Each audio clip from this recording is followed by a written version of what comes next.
when I prepared for this conference, you were the first person I spoke to, actually. And it really got me kick-started because I knew that this is going to be such a great talk and a wonderful symposium. But and you will see that Åsa has a wonderful story to tell us all. We've heard lots of compelling stories throughout these 2 days, and no doubt this is going to be yet another one. And Åsa, well, she's a seasoned entrepreneur and intrapreneur, and she was just awarded Sweden's Entrepreneur of the Year. Good job. Thank you. In addition to that, Åsa holds global patents, and she's also the member of the Swedish Inventor Society, as well as Sweden's Female Innovators. Another hand, please. Thank you. Known for being a warrior that gets things done, she's here today to tell us a story about the birth of her latest company, Ola Vodka, for which she is the founder and CEO. This is a great way of kicking off or closing this conference. Well, we kicked it off yesterday. So, but lovely to have you here, Åsa. And thanks for having me. The floor is yours. Thank you. Thank you. Okay, we're late, so I'm going to get started straight away. Like Susanna said, I'm here from Ola Vodka. I'm going to start to talk about a little bit about Ola Vodka because that's where everything started. But my main focus is going to be around entrepreneurship and what it's like to run a startup in a large corporation, and why I, even though it's complicated, think it's the right way for big corporations to drive game-changing innovation, so bigger ideas. I'm going to start by showing you a brand film on Ola Vodka, so you get an idea for what it is.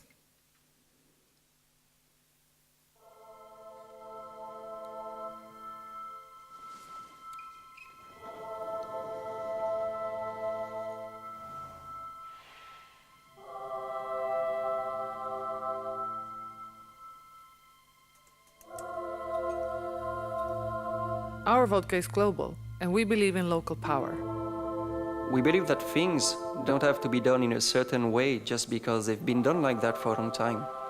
Our Vodka is a global family built by local partners in cities around the world. It's hand-bottled and engages our local community. We are all partners running the distilleries in each our own city. First we opened in Berlin. And now we are in a number of cities all around the world. All our vodka is made with the same recipe. And each micro-distillery aims to use locally sourced ingredients. The small bottle with a crown cap is about keeping things simple.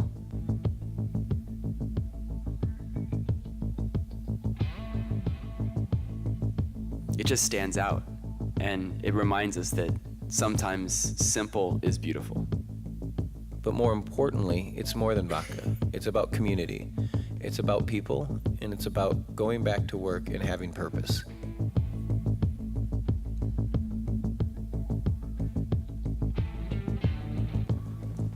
The city adds everything to our vodka. Without the cities, our vodka is nothing. It's truly a family.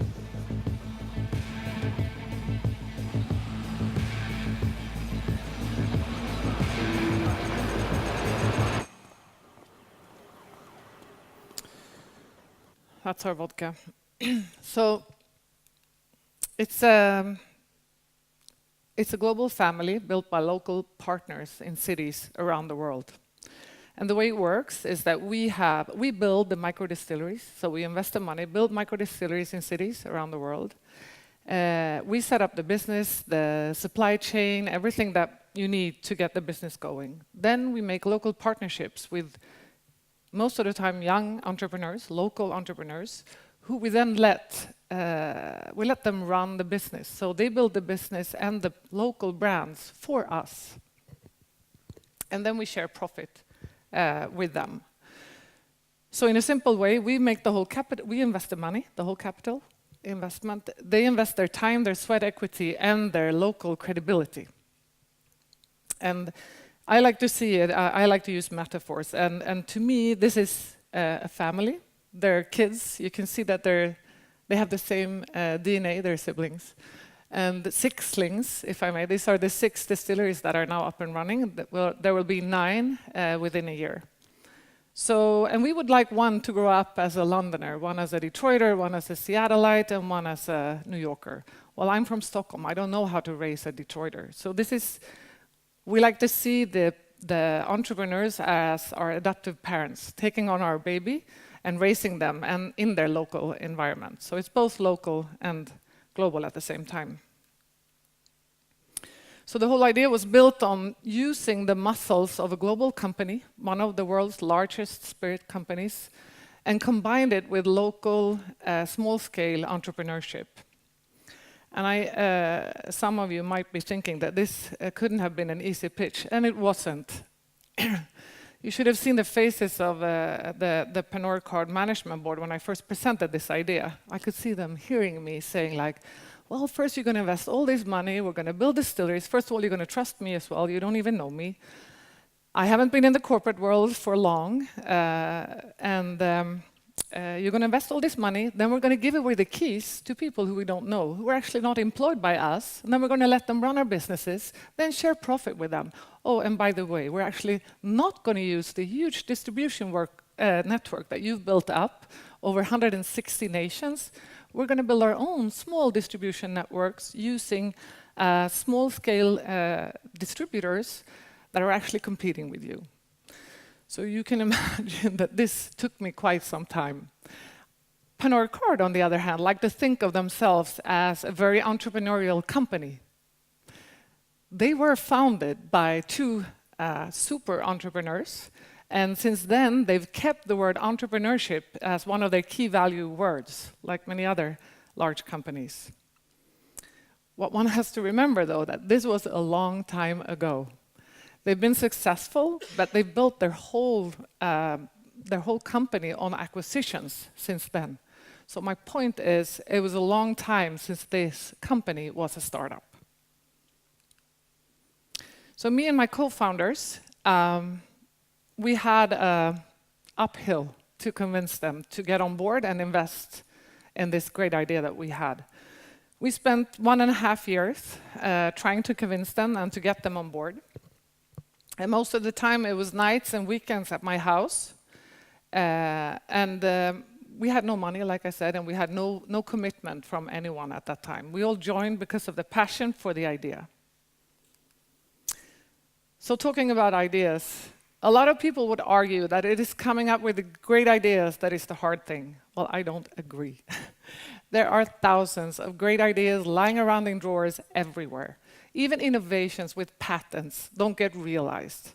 And that's super costly. As you might know, it's very expensive to get a patent. And still, they don't see the light, in front of the consumer. And the reason why, if you ask me, is because it's the doing that is the hard. And thanks to your presentation, I really agree with this. I think it's the doing that's the hard thing. And this is where entrepreneurship come to play, and that's what I'm going to talk about. My father was an entrepreneur and rally driver. My mom was his co-pilot and navigator in many ways. And so I grew up in rally depots around the world, tinkering with cars, collecting Dunlop stickers with my brother. And I developed a fascination for the Paris-Dakar rally. And I'm going to use it as a metaphor for explaining a little bit how I see game-changing innovation as an entrepreneurial project in a big company, and why I think it's a good way forward. The Paris-Dakar rally is an intense, quite dangerous, and also highly competitive race. All the big players are there, as well as a constant stream of newcomers, very much like any industry that you or I am in. Now, over the years, there were a few established routes that most of the cars chose. Now, these cars were more likely to reach the finish line. Actually, 56% of those guys who took these established routes made it to the finish line. But over the years, only 20% of them actually won the race. And if they won, they would also share the exact same experience as all the other guys. So no big wins here. Then there were a few stables who decided to let one of their cars take an unknown path. Now, these cars were, of course, less likely to make it to the finish line. But when they did, they usually won. And when they won, they were alone. And they had outperformed their competitors by length, sometimes days. And more importantly, they had gained experiences that kept them ahead of their competitors on the next leg and on the next race. No, one more thing there. Pernod Ricard took the brave decision, actually, to put a bet on this unknown path, our vodka, and me, and a small team, with the possibility to surprise and outperform our competitors and gain invaluable experiences to keep winning. Now, choosing an unknown path also means that nobody's been there before. That's the whole point. The flip side of the coin, though, is that there's no one to ask. There's no track record to look at. There's no data, statistics, or anything to make a good plan. A lot of people have ideas on what you should do, or where you should drive, or how you should go about it, but nobody knows. Now, one would think that would be tough on the driving team. However, in my case, it turned out to be way tougher for my bosses internally at the big company. They were struggling on a daily basis of the lack of control, the lack of, me not being able to tell them about the next leg, or about the next day, or the next week, or whatever next thing was coming. So this was a big struggle that we had, that we still have around the planning and everything. So what does it take to win in these races? Well, you need a crazy driver. Then you need a brave team who are willing to take a lot of risks. They need to be prepared to have a job description that changes from day to day, or from challenge to challenge. And they need to be more or less willing to lose their job if that's necessary, which sometimes is. I've probably been very close a couple of times. And then what we did was that we created, I'm going to give you a few insights. I'm still learning things on a daily basis, like I said, and this is a struggle still. It's been 3 years now since we got our investors on board. And I have so much to share, but I'm just going to share with you a few insights that I've learned along the way. One thing was that when we sorted out our team, we realized that we needed all the competences. And this is, again, where it's good to use the car as a metaphor. You need everybody who's supposed to solve problems there at the table, around your table. Now, people who's from the startup business probably doesn't think this is weird at all. But in a large corporation, you sit together, finance sit with finance, legal sit with legal, marketing sit with marketing. And I needed everybody. We're 16 in the global team, and we're always together. So I have all the competences that I need so that we can run fast and solve problems as they come along. Another thing that I realized was that at large corporations, I have to admit, maybe I should mention that this was my first job at a big company. So a lot of things that might be given to those of you who are corporate animals were new to me. And one thing that I realized was that the reward structure at a big company rewards people to do what they're told. You follow your job description, you do what you're told, and then you get promoted. But that is really contradictive and counterproductive if you need to change the game and if you're supposed to find new solutions to old problems. So this I had to work on to get my team motivated. Another thing was that it's been quite lonely, to be honest. I get a lot of questions around if it's harder to be an intrapreneur than an entrepreneur. And a lot of people tend to think that it's a safer environment to be an intrapreneur. Now, I tried both, and I think it's way harder to be an intrapreneur than an entrepreneur. And the reason for this, for me at least, is because you have to manage to navigate and work in two worlds. usually you have a super skill in one. You're either an entrepreneur or you're a corporate animal. Now, I'm an entrepreneur. But when I found, I'm quite a decent entrepreneur, I would think before. But then when I found myself in an environment where everybody else are corporate animals, I was always the one with a different view on things, or a stupid view on things.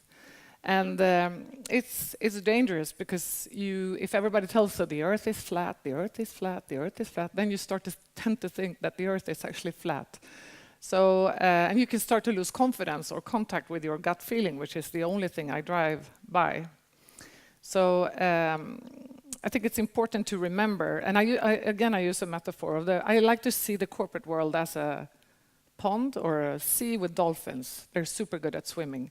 Well, I'm a racehorse. I'm good at land. I ran really fast at land. I've learned to swim. Now, horses can swim, but they can never be dolphins. And you have to come to terms with, this is good. I'm supposed to be different. They try to change me like all the time. In all my reviews, when I have the yearly review, well, if she could only be a little bit more corporate. But that's not why I'm there. They have 99.9% of their staff are already corporate, and they're better than I'll ever be on that. So that's another thing to remember. So we're different. We also do things in different ways. In a big corporation, I learned, it's a big machinery. In the beginning, I was super frustrated of how slow everything was. I have a lot of respect for that now. I realize you cannot turn a ship like that in different directions just on your gut feeling. You need to do research. You need to plan things. You need to go through stakeholders, tollgate meetings, processes, and then you have your plan, and then you make your choice, and then you execute. In a startup, you don't have the resources or money to do this. You move faster, and you can take more risk. So I think it's good to remember that a startup is not a small version of a large company. It's a different breed.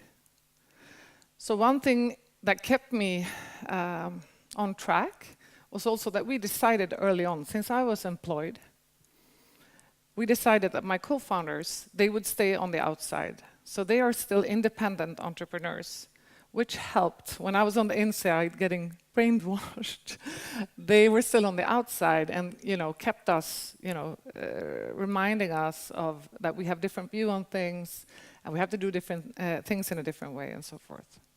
So that is really something I would recommend.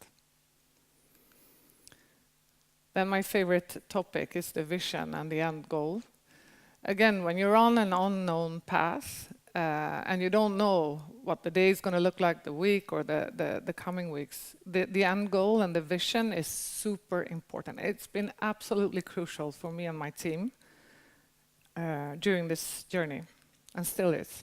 What you see here is my opening speech at the Berlin distillery. Now, I wrote this speech 1.5 years before I even got the project funded. I know this sounds super weird, but I did.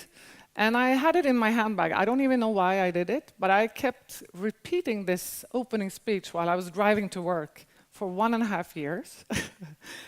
And I was also picturing the whole event. I could see the people coming, everybody who was there. I heard the music. I had the whole atmosphere, it was absorbing me. And that's how focused I was on making it happen. Now, things still go, it doesn't always go as I planned.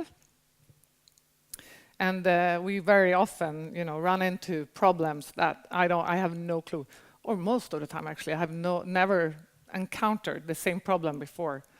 And this means that we, again, have to come together and solve them to move on. And if my investors would come and check in on us on this particular day, they would probably panic, or they usually panic, because they're not used to this kind of drama. Steering the big ship, slower, long, everybody's on board before you make a turn like this.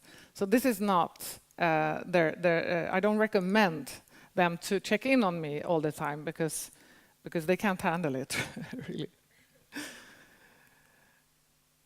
But we get back on track.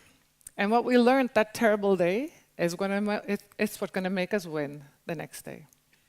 So, thank you.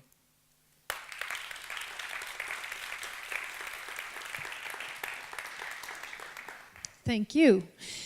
So I just have to start and ask you, where did this idea come from originally? Me?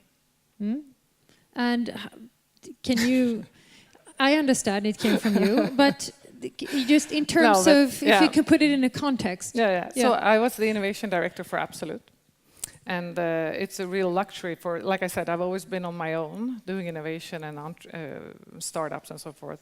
And then this was my first job that I took in a big corporation.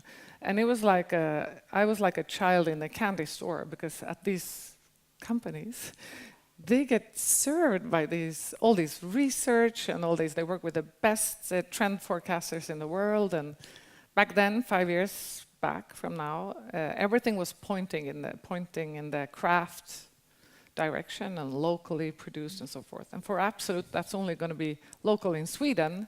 It was just something that we had to put aside all the time. And I got like so annoyed about why weren't there any bigger players or any big players who could get a share in that big thing coming. So were you surprised that the management had a hard time grasping what you wanted to do, or disappointed, or both? I was so naive back then. I was so, it's like when you have your baby, it's the most beautiful thing that you've ever seen, and they didn't get it, you know. They were, I think they always said, you know, it's a great idea, but we can never pull this off. This cannot be pulled off within a big corporation. That's, you know, what I got during these 1.5 years when I kept coming back. Like this, you know, the puppet that you close down and exactly. Doing, it goes I'm up. not even sure. I'm still not sure. It was the brilliance of the idea that eventually convinced them. Maybe it was just because they just like, she's never gonna go away. So we're never gonna get rid of her. She might as well get to do it. They gave in. Okay, but so this morning when Björn was here talking about, well, you weren't here this morning, were you? Sorry. No. But anyway, he talked about a wonderful innovation and a company that he'd been the CEO of, and that he's now leaving because it's going into another phase, basically. So what about you? For how long are you going to stay with our vodka, do you think? I get this question all the time. I'm not a maintainer. Manager. I'm a doer. My husband says that every time we're supposed to paint the house, I want to build a new one. but so I guess when this is maintaining only, I think this is going to be a while, because our vodka's journey is really about building and doing new stuff. But when it's not, then I'm gone. Then there will be somebody else better suited to. Okay, but you don't see that in the horizon yet, do you? No, but I look. This is the first leg of the journey. That's the only thing I have in mind, and that's getting those 9 distilleries up and running and get them commercially working. So if you were driving the Paris-Dakar rally, where would you be then on the map, what do you think? Are you in Marseille, or are you in Lyon, or have you left Paris, or here? Maybe yesterday. Somewhere around there. And tomorrow here. Yeah, okay. It's back and forth. Yeah, well, somewhere in the middle. I think we have 2/3 behind us on this first leg. Okay, well, that's pretty good. Yeah. No, but I can see the finish line. Lovely. Okay, so I know that we have a sort of colleague of yours here today. Where are you still here? Yes. Why don't you come up? Yes. Eric, poor Eric. Now I put you through this. No, not poor him. He's bright too. No, okay. So here's the thing. Yeah, we talked about this during dinner last night. So you're not really prepared. You need a hostage. Yeah. No. No. The thing is, I just think it's so wonderful to have the Intrapreneur here and somebody who works at the same company but doing totally different things. And I'm guessing this could be a situation for you guys potentially in your companies. So I'm just curious to hear, what do you learn anything from our vodka, or what do you pick up anything of what they're doing, or is it just totally separate? It is separate, but I guess I'm the corporate animal here. You're not that corporate, Eric. But compared to Åsa, definitely. But I'm also very much checking in with your team, even if you're not there and are aware of it. I do my daily passes, and I pick up some inspiration and energy from that team, because there is a lot of things going on in your corner, which I think is amazing. And I truly believe also that having this kind of operations within this large corporation that we are, we tend to talk a lot about innovation, about our values, creativity, and being pioneers and entrepreneurs.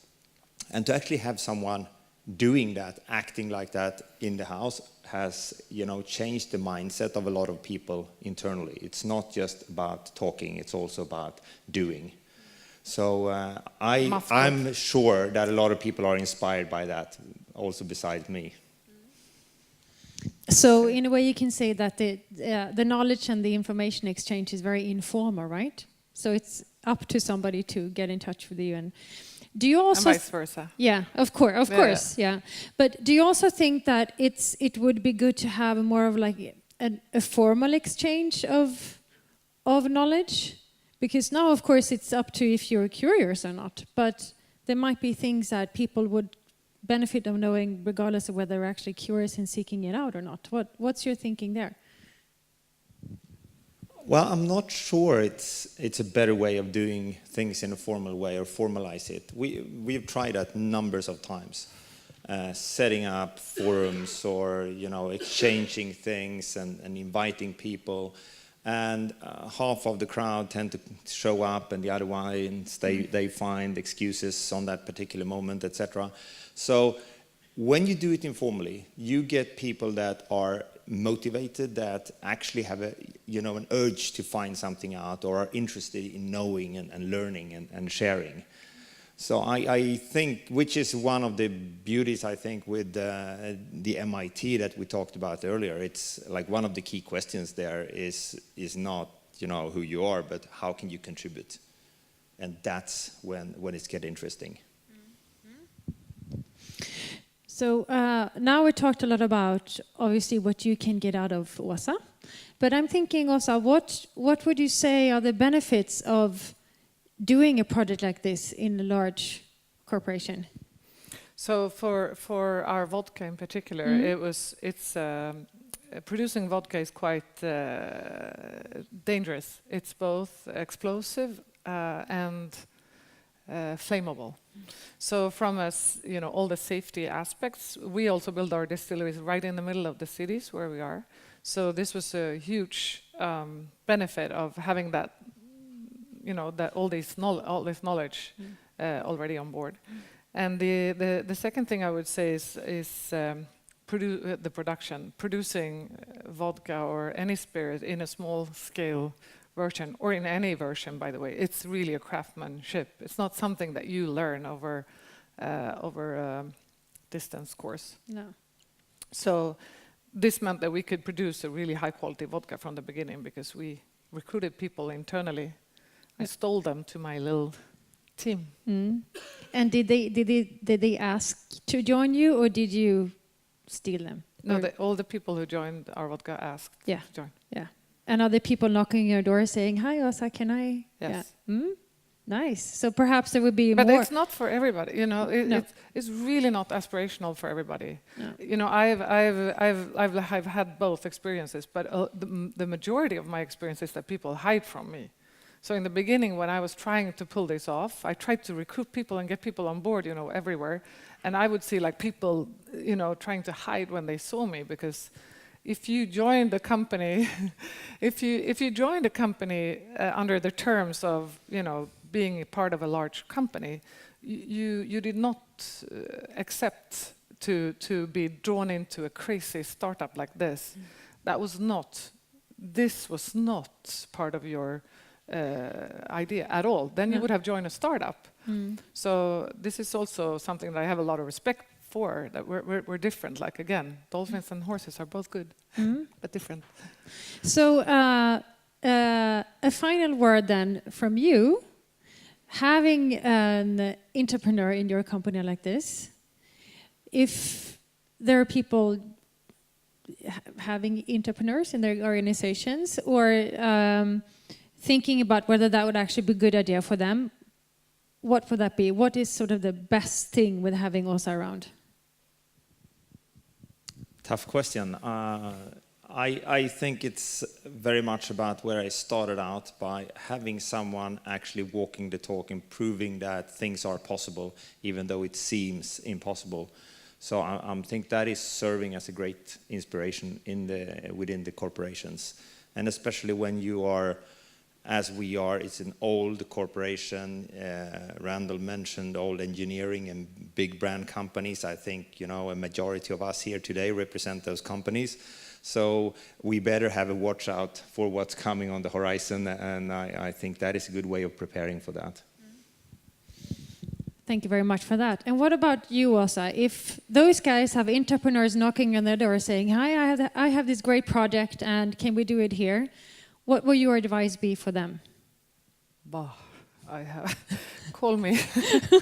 No, I'm writing a book about this because I have so many thoughts around this. Yeah. But the book is going to be two-folded. So from one end, you can read it as a company wanting entrepreneurship within your company, but from the other side, you can read it as an entrepreneur, how to get along and set the rules straight and everything. But there's a lot of things that needs to be set straight from the beginning, because it's really having a beast within your organization. So you have to understand or decide where to put it and how to include it and not.